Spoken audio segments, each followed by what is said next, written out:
జరిగిందో ఒక గంటలో ఎంత వాటరు సిటీలో ఉంది, అదే మాదిరిగా బుడమేరు ఎంతవరకు పూర్తయింది, బుడమేరులో ఎన్ని నీళ్లు వస్తున్నాయి అన్నీ చూసుకునే పరిస్థితికి వచ్చాం.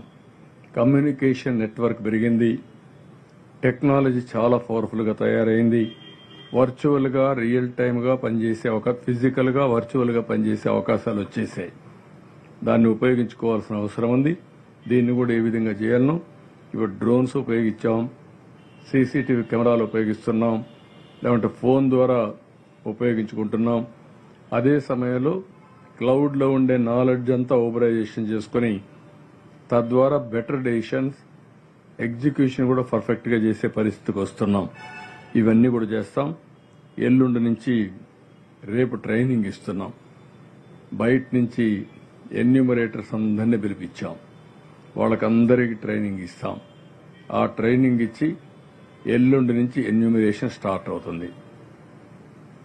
ఎన్ని ఇండ్లన్నీ స్టార్ట్ చేస్తాం, షాపులన్నీ స్టార్ట్ చేస్తాం, రికార్డు అంతా తీసుకుంటాం.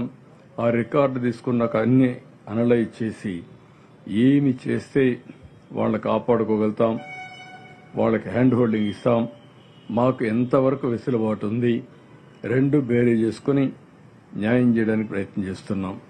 మీన్ వైల్ మేం చేయడమే కాకుండా రేపటి నుంచి ఇన్సూరెన్స్ సెటిల్మెంట్స్ అన్ని కంప్లీట్ చేస్తాం. ఒక వారం టార్గెట్ పెట్టుకుంటాం. ఇన్సూరెన్స్ సెటిల్మెంట్స్ అన్ని చేస్తాం. ఎవ్రీడే ఇదే మరి దానిపైన కూడా నేను రివ్యూ చేస్తాను. ఇన్సూరెన్స్ సెటిల్మెంట్స్ అయిపోయిన తర్వాత అయిపోయే సమయంలోనే ఏ ఫ్యామిలీకి ఎంత ఇవ్వగలుగుతామో అది కూడా ఆలోచిస్తున్నాం.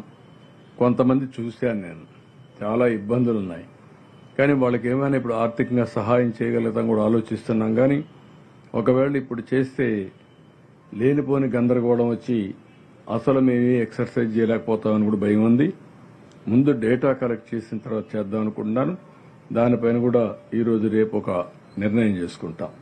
కాబట్టి బ్రాడ్గా ఈ ప్రభుత్వం ఏమాత్రం అశ్రద్ధ చేయకుండా లాస్ట్ మైల్లో ఉండే ప్రతి ఒక్కరికి న్యాయం చేయడం కోసం, ప్రతి ఒక్క వ్యక్తికి అందుబాటులో ఉండడం కోసం దశల వారీగా అన్ని కార్యక్రమాలు చేపట్టాం.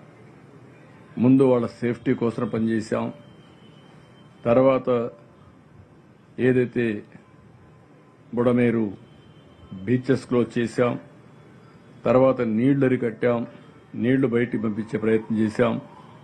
ఇంతవరకు ఫుడ్ ఎక్కడా లోపం లేకుండా వీలైనంత వరకు అందరికీ సరఫరా చేశాం. మంచినీళ్ళు ఇచ్చాం, బిస్కెట్స్ ఇచ్చాం, పాలు ఇచ్చాం, అన్నీ చేస్తున్నాం. క్యాంపులు పెట్టాం. అవసరమైతే ఇంకోటి కూడా చెప్పాను, ఎన్ని క్యాంపులు అవసరమైతే అన్ని క్యాంపులు పెట్టండి. విజయవాడలో హోటల్స్లో కమ్యూనిటీ హాల్స్ ఉంటే కాన్ఫరెన్స్ హాల్స్ కూడా తీసుకోండి, అక్కడ కూడా పెట్టండి. ఏదైతే వరద ప్రాంతంలో ఉండే ప్లేసెసే కాకుండా జిల్లాలో ఉండే అన్ని ప్లేసులు తీసుకోండి, బస్సులు పెట్టండి, అందరినీ పంపించండి. చాలా మంది ఆ బురదలో ఉండి ఉండి ఉండి ఆలోచించి మానసికంగా ఒక ఆవేదనలో ఉండే పరిస్థితి వస్తున్నారు. చిన్నపిల్లలు కూడా. అలాంటి వాళ్ళు కొంచెం రిలాక్స్ అవుతారు. 1 డే 2 days 3 days క్యాంపులు కూడా పెట్టుకోమన్నాం. మళ్లీ వచ్చి వీళ్ళంతా కూడా ఆ డేటా అంతా ఇవ్వాలి, ఎన్యూమరేషన్ డీటెయిల్స్ ఇవ్వాలి. ఈ రెండు కూడా బ్యాలెన్స్ చేసుకుని ముందుకు పోవాల్సిన అవసరం ఉంది. కాబట్టి ప్రభుత్వం ఎన్ని ప్రయత్నాలు చేయాలనో అన్ని ప్రయత్నాలు చేస్తున్నాం, బాధితులకి ఎలాంటి ఇబ్బందులు లేకుండా చేయడం కోసం. ఇంకా ఏదైనా సజెషన్స్ వస్తే అవి కూడా తీసుకుంటాం. ఆ సజెషన్స్ కూడా తీసుకొని ముందుకెళ్తాం.